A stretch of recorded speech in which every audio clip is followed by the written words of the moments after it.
Welcome students and my dear parents. TSMSET 2024 counselling ప్రాసెస్లో ఎన్ని steps ఉంటాయి, ఏ స్టెప్లో మీరు ఏం చేయాలి, మీ కౌన్సిలింగ్ అనేది సక్సెస్ఫుల్గా కంప్లీట్ అవ్వాలంటే ఏ మిస్టేక్స్ చేయకూడదు, మీరు రిజిస్ట్రేషన్ చేస్తున్న టైంలో ఏవైనా సర్టిఫికేట్స్ అప్లోడ్ చేయకపోయినా లేదు ఏదైనా మిస్టేక్ చేసి ఉంటే ఇప్పుడు ఆ కౌన్సిలింగ్ టైంలో ప్రాబ్లం కాకుండా ఉండాలి అంటే ఏం చేయాలి, ఇలా ఇన్ డీటెయిల్గా కౌన్సిలింగ్ సంబంధించి స్టెప్ బై ప్రాసెస్ ఎలా ఉంటుంది, ఏ స్టెప్లో ఏం చేయాలనేది కంప్లీట్గా అన్నీ వివరిస్తాను. వీడియో స్కిప్ చేయకుండా చూడండి, లైక్ చేసి తప్పకుండా షేర్ చేయండి. మీకు కౌన్సిలింగ్ సంబంధించి కంప్లీట్ గైడెన్స్ మెంటర్షిప్ కావాలంటే మీకు డీటెయిల్స్ డిస్క్రిప్షన్లో కూడా ఇస్తాను. అలాగే ఇక్కడ మీకు స్క్రీన్ పైన కూడా కనిపిస్తున్నాయి చూడండి, క్యూఆర్ కోడ్, అలాగే UPI ID, way to everything @OKSBI mobile number ఇక్కడ ఇవ్వడం మెయిన్ రీజన్ ఏంటంటే స్టూడెంట్స్ ఆర్ పేరెంట్స్ ఎవరికైతే మెంటర్షిప్ కావాలో కౌన్సిలింగ్ సంబంధించి వాళ్ళకు ఎవరికైతే కంప్లీట్ గైడెన్స్ కావాలో వాళ్ళ కోసం మాత్రమే నెంబర్ ఇవ్వడం జరుగుతుంది. ఇలా అని చెప్పి ప్రతి ఒక్కరూ మాకు ఇన్కమ్ సర్టిఫికేట్ లేదు ఏం చేయాలి, మాకు ఈడబ్ల్యూఎస్ లేదు ఏం చేయాలి, మాకు క్వాలిఫై కాలేదు 40 మార్క్స్ రాలేదు ఏం చేయాలి, ఇలా ప్రతి ఒక్క దానికి కాల్స్ చేస్తున్నారు. కాబట్టి పేమెంట్ చేసి స్క్రీన్ షాట్ పంపించిన వాళ్ళకి మాత్రమే రెస్పాన్స్ ఇవ్వడం జరుగుతుంది.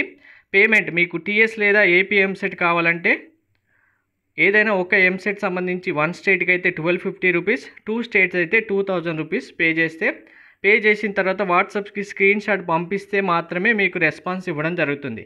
మీరు పేమెంట్ చేయకుండా మెసేజెస్ ఎన్ని చేసినా కాల్స్ ఎన్ని చేసినా ఇవ్వడం జరగదండి. 100% టైం ఎఫర్ట్స్ అనేవి మెంటర్షిప్ తీసుకొని కౌన్సిలింగ్ గైడెన్స్ కావాలన్న వాళ్ళకి మాత్రమే ప్రొవైడ్ చేయడం జరుగుతుంది. మీకు మెంటర్షిప్లో జాయిన్ అవుతే ఎంత అడ్వాంటేజెస్ ఉంటాయి అనేది ఆల్రెడీ ఛానల్ యొక్క కమ్యూనిటీ ట్యాబ్లో లాస్ట్ ఇయర్ సీట్స్ వచ్చిన స్టూడెంట్స్ యొక్క స్క్రీన్ షాట్ కూడా పెట్టడం జరిగింది. అవి వెరిఫై చేస్తే మీకు క్లారిటీగా అర్థమైపోతుంది. మనకు కౌన్సిలింగ్ సంబంధించి స్టెప్ బై స్టెప్ ప్రాసెస్ కనుక చూసుకుంటే ఇక్కడ మీకు సింపుల్గా స్టెప్స్ అయితే ఉన్నాయి, కానీ ప్రతి స్టెప్లో చాలా ఇంపార్టెంట్ పాయింట్స్ ఉంటాయి. First one, pay processing fee online. So first మీరు ఎంసెట్కి ఎగ్జామినేషన్కి ఎలా అయితే రిజిస్ట్రేషన్ చేసుకున్నారో కౌన్సిలింగ్ అటెండ్ అవ్వడానికి కూడా ఫస్ట్ రిజిస్ట్రేషన్ చేసుకోవాల్సి ఉంటుంది. రిజిస్ట్రేషన్ చేయడానికి ఫీ అమౌంట్ పే చేయాల్సి ఉంటుంది. మీరు ఎంసెట్ ఎగ్జామ్కి రిజిస్ట్రేషన్ చేసుకోవడానికి ఎలా ఫీ పేమెంట్ చేశారో సేమ్ మళ్ళీ ఫీ పేమెంట్ అయితే చేయాల్సి ఉంటుంది. ఈ ఇయర్ సంబంధించి ఫీ పేమెంట్ అమౌంట్ ఇంకా రిలీజ్ చేయలేదు కాబట్టి వచ్చిన తర్వాత చెప్తాను. మీరు ఇక్కడ కౌన్సిలింగ్కి రిజిస్ట్రేషన్ చేసుకోవాల్సి ఉంటుంది, ఫీ పేమెంట్ చేయాల్సి ఉంటుంది.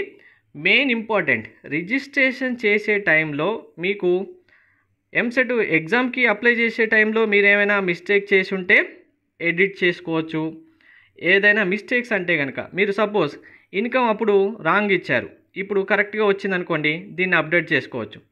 ఓసీ స్టూడెంట్స్ ఈడబ్ల్యూఎస్ ఇవ్వలేదనుకోండి, ఇప్పుడు ఈడబ్ల్యూఎస్ ఇవ్వచ్చు.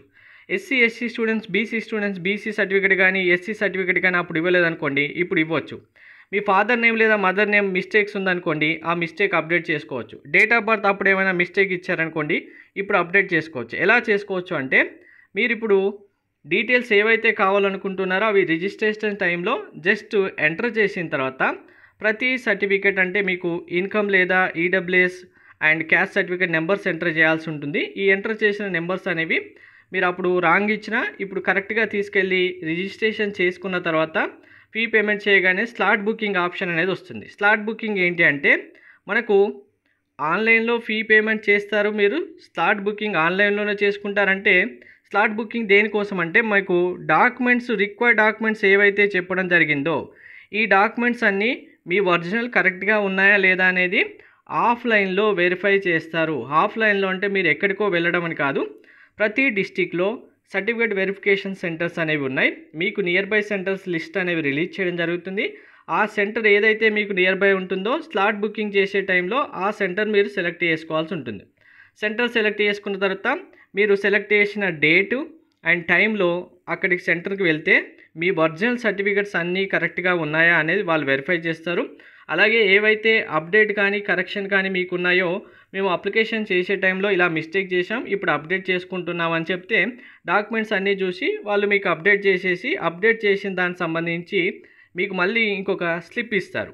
స్లిప్ అంటే ఇది మీరు ఏమేమి డాక్యుమెంట్స్ సబ్మిట్ చేశారు 1 2 3 4 ఇలా కౌంట్ ఇచ్చి ఏమేమి డాక్యుమెంట్స్ కరెక్ట్గా ఉన్నాయనేది ఇక్కడ టిక్ మార్క్ చేస్తారు.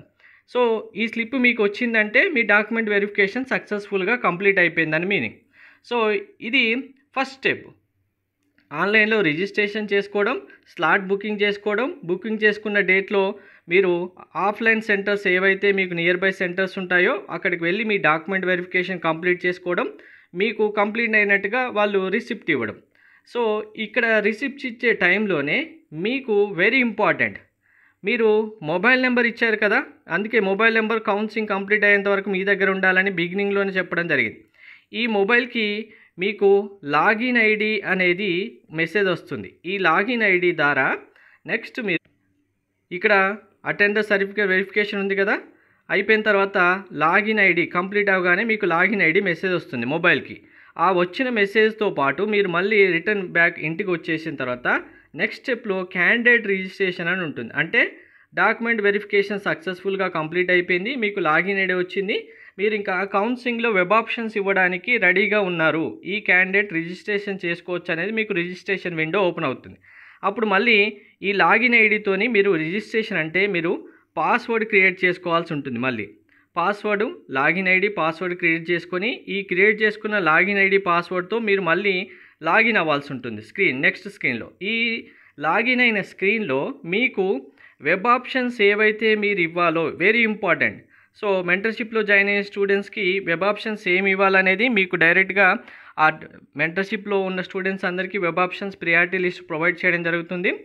లేదు మేము డైరెక్ట్గా ప్రిపేర్ చేసుకున్నామన్న స్టూడెంట్స్ మీ యొక్క ప్రిపరేషన్ చేసుకున్న వెబ్ ఆప్షన్స్ లిస్ట్ ఏవైతే ఉంటుందో 1 by 1 కాలేజ్ వైజ్గా ఇలా నెంబర్స్ ఇవ్వడానికి ఆప్షన్ ఉంటుంది మీకు. ఆ ప్రియారిటీ వైజ్గా నెంబర్స్ ఇచ్చేసి ఫైనల్గా మీ యొక్క వెబ్ ఆప్షన్స్ అని సేవ్ చేసి పెట్టుకోవాల్సి ఉంటుంది. సేవ్ చేసిన తర్వాత మీ వెబ్ ఆప్షన్స్ అనేవి సేవ్ అయ్యావా లేదా వెరిఫై చేసుకోవాలంటే జస్ట్ మీరు లాగౌట్ చేయగానే మీకు ఏం వెబ్ ఆప్షన్స్ ఇచ్చారనేది ఇలా ప్రింట్ వచ్చేస్తుంది ఆటోమేటిక్గా సేవ్ చేస్తే. మళ్ళీ లాగిన్ చేసి సేవ్ అయ్యా లేదా అని డౌట్ కొద్దీ చూడాల్సిన అవసరం ఉండదు. ఫస్ట్ కాలేజ్ ఏమి ఇచ్చారు, సెకండ్ కాలేజ్ ఏమి ఇచ్చారు, బ్రాంచ్ ఏముంది అనేది ఇలా 1 by 1 మీరు ఇచ్చిన ఆప్షన్స్ సంబంధించి ప్రింట్ వచ్చేస్తుంది. ఈ ప్రింట్ తీసి మీరు సేవ్ చేసి పెట్టుకుంటే సరిపోతుంది. అంటే నెట్ సెంటర్లో అయితే ప్రింట్ తీసుకోండి, మొబైల్లో ల్యాప్టాప్లో కూడా చేయొచ్చు. చేస్తే జస్ట్ సేవ్ చేసి పెట్టుకుంటే సరిపోతుంది. సేవ్ చేసుకున్న ఆప్షన్స్ మీకు ఏమవుతుంది, లాగౌట్ చేసేసిన తర్వాత మీరు లాగౌట్ చేసిన దానికి నెక్స్ట్ గ్యాప్ మనకు 3 days టైం ఇస్తారా, 4 days టైం ఇస్తారా, ఆ టైం తర్వాత ఫైనల్గా సీట్ అలాట్మెంట్ చేస్తారు ఫస్ట్ ఫేజ్ సంబంధించి. ఫస్ట్ ఫేజ్ సీట్ అలాట్మెంట్లో మీరు ఇచ్చిన ఆప్షన్స్ బేస్ చేసుకొని మీకు ఏ కాలేజ్ అయితే వస్తుందో ఆ కాలేజీలో మీరు మీ సీట్ కన్ఫర్మ్ చేసుకోవాల్సి ఉంటుంది. ఈ సీట్ కన్ఫర్మేషన్ ప్రాసెస్ నెక్స్ట్ ఏమేమి చేయాలనేది అది సీట్ అలాట్మెంట్ తర్వాత మీకు మళ్ళీ క్లారిటీగా వివరించడం జరుగుతుంది. సో ఇది బేసిక్ స్టెప్స్. మీరు కౌన్సిలింగ్ స్టార్ట్ అయినప్పటి నుంచి ఒక సీట్ అలాట్మెంట్ కంప్లీట్ అవ్వడానికి ఉన్న బేసిక్ స్టెప్స్. ఇది ఫస్ట్ ఫేజ్లో. మళ్ళీ సెకండ్ ఫేజ్ ఉంటుంది కదా, సెకండ్ ఫేజు, థర్డ్ ఫేజు, ఇలా ప్రతి ఫేజ్లో ప్రాసెస్ అనేది కంటిన్యూ అవుతుంది. కానీ ఫస్ట్ ఫేజ్లోనే మీకు ఈ ప్రాసెసింగ్ ఫీ పే చేయడం, స్లాట్ బుకింగ్ చేసుకోవడం, సర్టిఫికేట్ వెరిఫికేషన్ అటెండ్ అవ్వడం అనేది ఉంటుంది. మళ్ళీ సెకండ్ ఫేజ్లో మీరు పార్టిసిపేట్ చేయాలంటే ఆల్రెడీ ఫస్ట్ ఫేజ్లో రిజిస్ట్రేషన్ చేసుకొని డాక్యుమెంట్ వెరిఫికేషన్ అయిన స్టూడెంట్స్ ఈ ప్రాసెస్ అంతా చేయాల్సిన అవసరం ఉండదు. సెకండ్ ఫేజ్కి వచ్చేసరికి డైరెక్ట్గా లాగిన్ చేసేసుకొని మీకు ఫస్ట్ ఫేజ్లో ఏదైతే లాగిన్ ఐడి వచ్చిందో అదే లాగిన్ ఐడి ఉంటుంది. దానితో లాగిన్ అయిపోయి మీకు వచ్చిన కాలేజ్ మీరు ఇంట్రెస్ట్ ఉంది, ఆ కాలేజ్ యాక్సెప్ట్ చేశారా లేదా, చేయకపోయినా అవన్నీ ప్రాసెస్ ఏంటనేది అప్పుడు చెప్తాను. జస్ట్ సెకండ్ ఫేజ్లో మళ్ళీ మీరు పార్టిసిపేట్ చేయాలంటే same login ID password use చేసుకొని మీరు పార్టిసిపేట్ చేసి మళ్ళీ వెబ్ ఆప్షన్స్ అయితే ఇవ్వాల్సి ఉంటుంది. ఫస్ట్ ఫేజ్లో ఇచ్చిన వెబ్ ఆప్షన్సే కంటిన్యూ అవ్వవు. మీరు ఇక్కడ చాలామందికి ఇదే డౌట్ వస్తుంది, మరి ఫస్ట్ ఫేజ్లో పార్టిసిపేట్ చేశాం కదా, సేమ్ ఆప్షన్స్ మళ్ళీ సెకండ్ ఫేజ్లో ఓపెన్ అవుతాయంటే సెకండ్ ఫేజ్లో మళ్ళీ అవే ఆప్షన్స్ ఉండవు. మీరు సెకండ్ ఫేజ్లో న్యూగా మళ్ళీ ఆప్షన్స్ ఇస్తే ఆ ఆప్షన్స్ బేస్ చేసుకొని సీట్ అలాట్మెంట్ ప్రాసెస్ అనేది మళ్ళీ కంటిన్యూ అవుతుంది. సో ఇలా ఎంసెట్ కౌన్సిలింగ్ ప్రాసెస్ కంప్లీట్గా ఉంటుంది. మీకు ఎంపీసీ స్టూడెంట్స్కి అయినా ఇదే ప్రాసెస్ ఉంటుంది. బైపీసీ స్టూడెంట్స్కి అయితే మీకు నర్సింగ్ అయితే వేరే కౌన్సిలింగ్ ఉంటుంది. ఈ ప్రాసెస్ అనేది మీరు pharm D, B pharmacy, biotechnology, biomedical engineering సంబంధించిన కోర్సెస్కి ఇది ఉంటుంది. నెక్స్ట్ బైపీసీ స్టూడెంట్స్కి నర్సింగ్ సపరేట్గా ఉంటుంది, అగ్రికల్చర్ కౌన్సిలింగ్ సపరేట్గా ఉంటుంది. అగ్రికల్చర్ అంటే agriculture, veterinary, horticulture, community science సంబంధించిన కోర్సెస్కి వేరే కౌన్సిలింగ్ ఉంటుంది. బైపీసీ స్టూడెంట్స్కి కంప్లీట్గా 3 కౌన్సిలింగ్స్ ఉంటాయి. ఎంపీసీ స్టూడెంట్స్కి అయితే ఒక సింగిల్ కౌన్సిలింగ్లోనే అన్నీ కంప్లీట్ అవుతాయి. Thank you.